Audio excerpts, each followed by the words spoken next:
ఈసారి నీ కోరిక పుట్టింది, ఆ కోరిక తీర్చుకోకుండా 5 నిమిషాలు నువ్వు నిలబడ్డావు. ఇదే నీ స్టామినా. నీ స్టామినా నా స్టామినా అనుకోండి. నీ కోరిక పుట్టగానే 5 నిమిషాల వరకే ఉండగలవు. 5 నిమిషాల తర్వాత ఖచ్చితంగా నువ్వేమైపోతావు, పడిపోతావు. ఇది నీ స్టామినా, అది నా స్టామినా అనుకో. ఈసారి కోరిక పుట్టినప్పుడు 5 నిమిషాలు కాదు 10 నిమిషాలు ఉన్నావు అనుకో, దేవుడు ఏమనుకుంటాడో తెలుసా? ఏటరాడు కోరిక పుట్టగానే 5 నిమిషాలకే పడిపోయేటాడు, ఈసారి 10 నిమిషాలు ఉన్నాడేంటి? ఆయన కాసింత ఆశ్చర్యం అనిపిస్తుంది. ఈసారి 10 నిమిషాలు కాకుండా అరగంట ఉన్నావు అనుకో, 5 నిమిషాలకే పడిపోయేటోడు అరగంట ఉన్నాడా? దేవునికి ఏమనిపించాలి? ఆశ్చర్యం.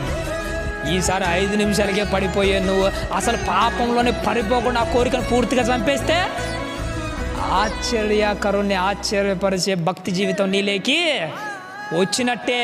ఇది ఒక్కటే కాదు, ప్రతి విషయంలో రోజుకొకటి దినదినము గడియ గడియకు దేవుణ్ణి ఆశ్చర్యపరిచే భక్తి జీవితాన్ని ఒక్కొక్కటి మనం ఏం చేయాలి? బిల్డ్ చేసుకుంటాం.